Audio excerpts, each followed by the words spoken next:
Hello everyone, नमस्कार। स्वागत है आप सभी का अक्षवाट के यूट्यूब चैनल पर। मैं रक्षित गुर्जर। तो आज हम कंटिन्यू करेंगे विस्तास बुक क्लास 12 का जो चैप्टर है मेमोरीज ऑफ चाइल्डहुड। इसको मेमोरीज ऑफ चाइल्डहुड जो चैप्टर है इसको दो पार्ट्स में डिवाइड किया गया है। फर्स्ट पार्ट है the cutting of my long hair, second part है इसका we too are human beings. जो फर्स्ट वाला पार्ट है इसमें बताया गया है जिटकला सा की लाइफ के बारे में। जिटकला सा एक नेटिव अमेरिकन वुमेन होती है, ठीक है, और उनको एक ऐसे स्कूल में डाल दिया जाता है जहाँ के रूल्स एंड रेगुलेशंस बहुत ज़्यादा होते हैं। उस स्कूल के रूल्स एंड रेगुलेशन समझने में इनको बहुत ज़्यादा टाइम लग जाता है और इनके साथ बहुत गंदा बिहेव किया जाता है। उस स्कूल में इनके हेयर्स को कट कर दिया जाता है और ज़बरदस्ती इनके ऊपर अत्याचार किया जाता है। जो नेक्स्ट वाला पार्ट है we too are human beings, इसमें बामा की लाइफ के बारे में बताया गया है। बामा एक ऐसी गर्ल है जो दलित कम्युनिटी से बिलोंग करती हैं और दलित कम्युनिटी में होने के साथ इनके ऊपर बहुत ज़्यादा अत्याचार किया जाता है, डिस्क्रिमिनेट किया जाता है और इन लोगों को अनटचेबल माना जाता है। तो आज हम कंटिन्यू करेंगे the cutting of my long hair को, जिसको लिखा है जिटकला सा ने। तो सबसे पहले हम जानेंगे जिटकला सा के बारे में कि जिटकला सा कौन है। जिटकला सा वाज अ नेटिव अमेरिकन। जिटकला सा नेटिव अमेरिकन है। नेटिव अमेरिकन वो लोग होते हैं जो बेसिकली इंडिया से बिलोंग करते हैं और वो रहते हैं अमेरिका में जाके, ठीक है।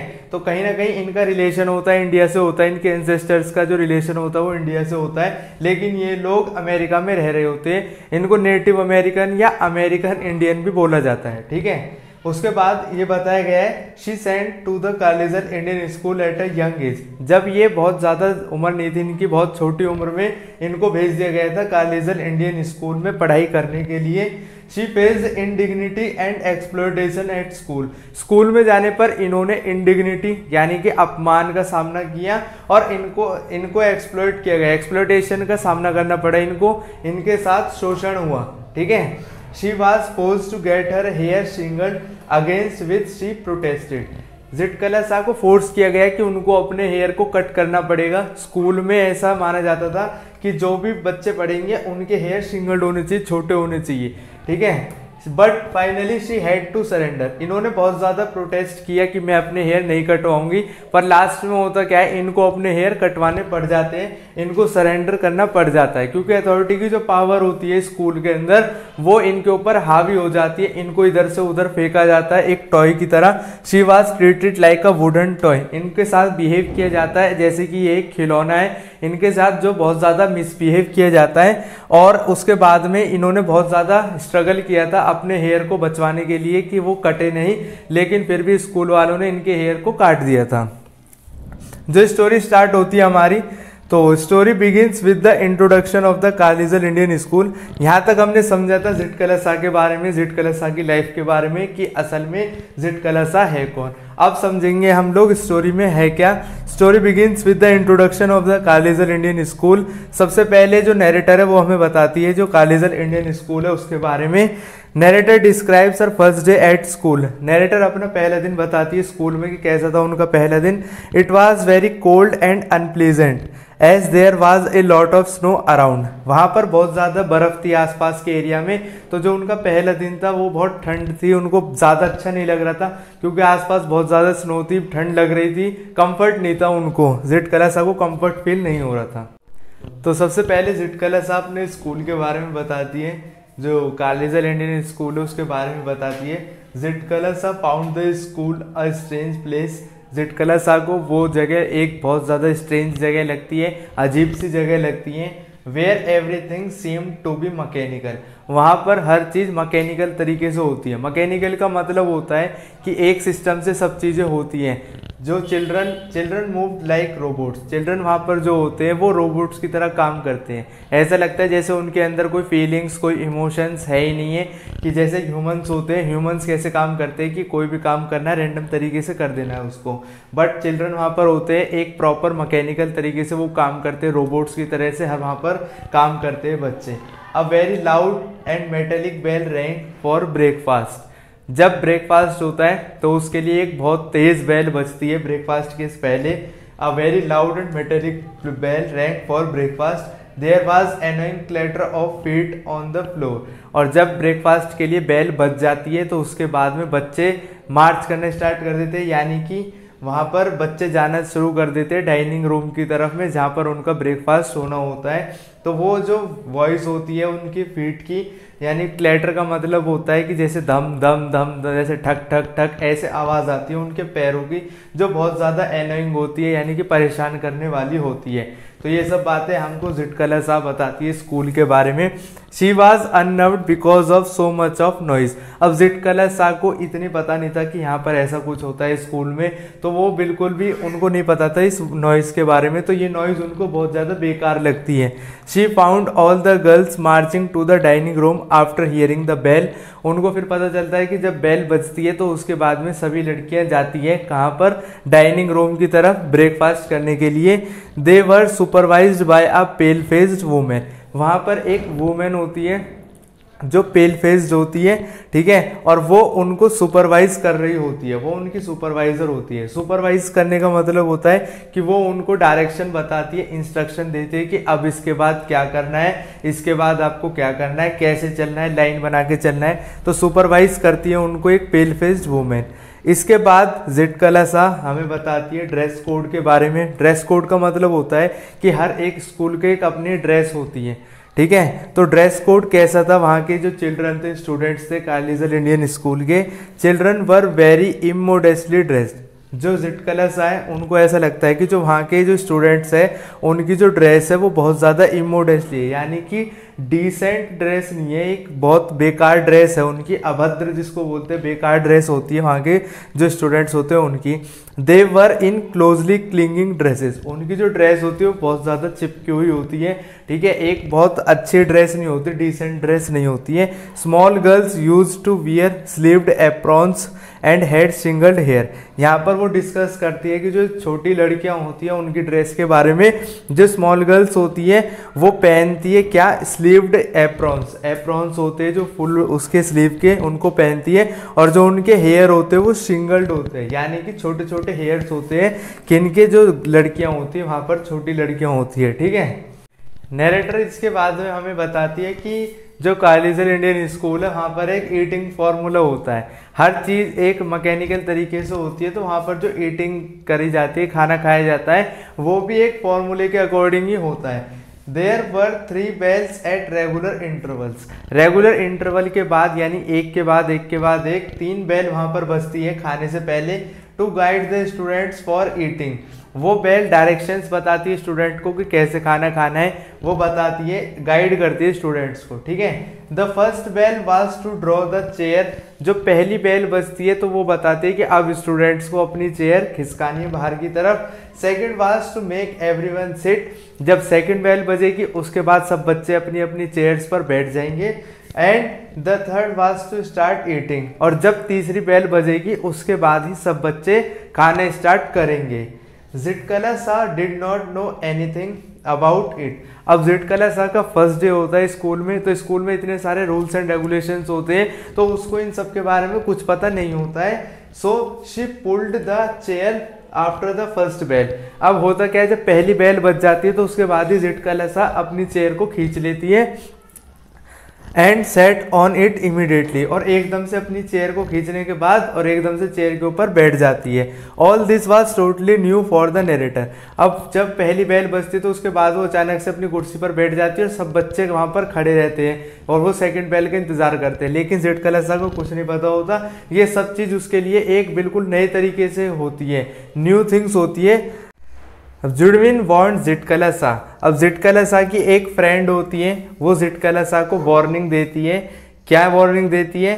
Judewin warned narrator that the pale faced women was talking about the cutting of her long hair. यह यहाँ पर बताया गया है कि जो एक नरेटर की फ्रेंड होती है वो उसको बताती है कि जो पेल फेस्ड वुमेन है वो बातें कर रही थी कि अब तुम्हारे बाल काटे जाएंगे, क्योंकि वहाँ पर जो और भी बच्चे होते हैं उन सब के बाल छोटे छोटे होते हैं, लेकिन झिटकला सा वहाँ पर नई नई गई होती है तो इसलिए इसके बाल बहुत ज़्यादा लंबे होते हैं। तो इनकी फ्रेंड इनको बोलती है कि जो पेल फेस्ड वुमेन है ये वही पेल फेस्ड वुमेन है जो सभी बच्चों को डायरेक्शंस देती है, जो उनका सुपरवाइजर की तरह काम करती हैं। Narrator did not want her hair to be single. अब जो नरेटर होती है हमारी झिटकला सा, वो मना कर देती है कि वो अपने बालों को नहीं चाहती कटवाना। ऐसा क्यों होता है? ऐसा इसलिए होता है because in her community shingling of hair was considered as inauspicious and undignified.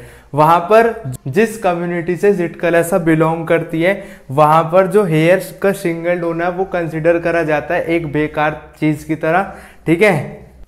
Only traitors और the mourners had their hair shingled, जो देशद्रोही होते हैं खाली उनको उनके ही बालों को छोटा करा जाता है और जो बाकी के लोग होते हैं उनके बालों को छोटा नहीं किया जाता। तो नैरेटर की कम्युनिटी में जो छोटे बाल होते हैं उनको इनऑस्पिशियस और अनडिग्निफाइड यानी कि एक बेइज्जती वाला काम समझा जाता है, अशुभ माना जाता है कि अगर बाल छोटे होने का मतलब है कि वो काम अशुभ है। और खाली बाल छोटे उनके होते हैं जो देशद्रोही होते हैं, जो देश के साथ गद्दारी करते हैं। जब जिटकलसा की फ्रेंड उन्हें बताते हैं कि उन्हें अपने हेयर कटवाने पड़ेंगे, छोटे करवाने पड़ेंगे, तो जिटकलसा मना कर देती है। जिटकलसा डिसाइडेड टू स्ट्रगल, और जिटकलसा बोलते हैं कि वो ऐसे ही खुद को मतलब खुद के बाल कटवाने नहीं देगी, वो खुद को छुपा लेगी। तो her friend told her that they would have to submit as others were stronger. उनकी फ्रेंड जो होती है जिटकलसा की, वो उनको समझाते हैं कि हम लोगों को सबमिट करना पड़ेगा, यानी कि हम लोगों को जो स्कूल वाले उनकी बातें माननी पड़ेंगी क्योंकि वो हमसे ज़्यादा स्ट्रॉन्गर है, ठीक है। But the narrator decided to struggle, पर जो नैरेटर है वो डिसाइड करते हैं कि हम ऐसे खुद को सबमिट नहीं करेंगे, यानी कि हम अपने बाल कटवाने वाले हैं नहीं, और मैं डिसाइड करती हूँ कि मैं स्ट्रगल करूँगी, ठीक है। शी क्रेप्ट अपस्टेयर्स अननोटिस्ड, वो चुपके से जाती है ऊपर के कमरे में, and hid under the bed in a dark corner, और एक बेड के नीचे खुद को छिपा लेती है जिटकलसा कि यहाँ पर उनको कोई नहीं देखेगा, और जब उनको कोई ढूंढ नहीं पाएगा तो उनके बालों को कोई भी काट नहीं पाएगा।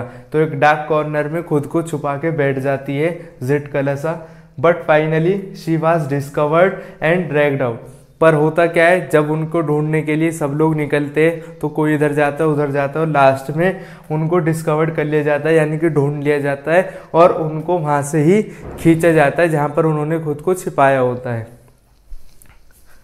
She scratched and kicked but was forcefully taken downstairs and was tied fast to a chair. जो जिटकलसा है वो ट्राई करती है खुद को बचाने के लिए, वो स्क्रैच करती है, किक करती है, पर होता क्या है, ज़बरदस्ती उनको नीचे की तरफ खींच के ले जाया जाता है, और इतना करने के बाद में एक चेयर होती है उस पर उनको ज़बरदस्ती बैठा दिया जाता है, टाइट कर दिया जाता है। शी लॉस्ट हर स्पिरिट, अब इतने टाइम के बाद में वो उस टाइम तक भी मानती नहीं है, जिटकलसा स्ट्रगल करती रहती है, लड़ती झगड़ती रहती है। But when her thick breads were cut off she lost her spirit, जब उनकी ब्रेड्स का मतलब होता है चोटियां, जब उनकी चोटी को काट दिया जाता है, बालों को काट दिया जाता है, उस टाइम पर जिटकलसा अपना जो स्पिरिट होते हैं, अपने जो होप होती है, जो पावर लगा रही होती है, उस सबको खो देती है। She realised the indignities suffered by her after she was separated from her mother, वो रियलाइज करते हैं कि जब से वो अपनी मदर से दूर हुई है तो उन्होंने कैसी इंडिग्निटीज का सामना किया है। इंडिग्निटीज यानी कि उन्होंने बहुत ज़्यादा अपमान का सामना किया है। जब वो अपनी मदर से सेपरेट हो गई थी उसके बाद उन्होंने बहुत ज़्यादा अपमान देखा है अपनी लाइफ में। She was tossed here and there like a wooden puppet, उनको इधर उधर फेंका जाता है जैसे एक वुडन की खिलौने को फेंका जाता है। And felt humiliated, she was treated like an animal, उनके साथ ऐसा बिहेव किया जाता है जैसे कि किसी एनिमल के साथ बिहेव होता है। And no one came to comfort her, और इतना सब कुछ होने के बावजूद भी कोई उनके पास नहीं आता उनसे बात करने के लिए, उनको दिलासा देने के लिए। और जिटकलसा इतने स्ट्रगल करती है लेकिन बाद में लास्ट में उनको अपने हेयर्स को कटवाना पड़ जाता है। ऐसा क्यों होता है? ऐसा इसलिए होता है कि जो स्कूल वालों की पावर होती है, जो अथॉरिटी की पावर होती है, वो ज़्यादा होती है एज कम्पेयर टू चिल्ड्रन। तो नेक्स्ट है इसका कंक्लूजन। जिटकलसा कौन है ये हमने भी चैप्टर में पढ़ा है। Zitkala Sa representing the native American women, Zitkala Sa represent करती है नेटिव अमेरिकन वुमेन को। शी सफर्ड एक्सट्रीम इंडिग्निटीज, वो अपनी लाइफ में एक्सट्रीम इंडिग्निटीज यानी कि अपमान को सहन करती है, वो फेस करती है बहुत ज़्यादा इंडिग्निटीज़ को जब वो स्कूल में जाती है, कार्लिजल इंडियन स्कूल में, और उनके साथ वहाँ पर बहुत ज़्यादा मिसबिहेव किया जाता है। जिटकलसा शोड हर रेजिस्टेंस, पर इतने सब होने के बावजूद भी जिटकलसा अपना रेजिस्टेंस दिखाती है यानी कि अपनी पावर दिखाती है और एकदम स्कूल वालों के सामने हार नहीं मानती। She decided to struggle.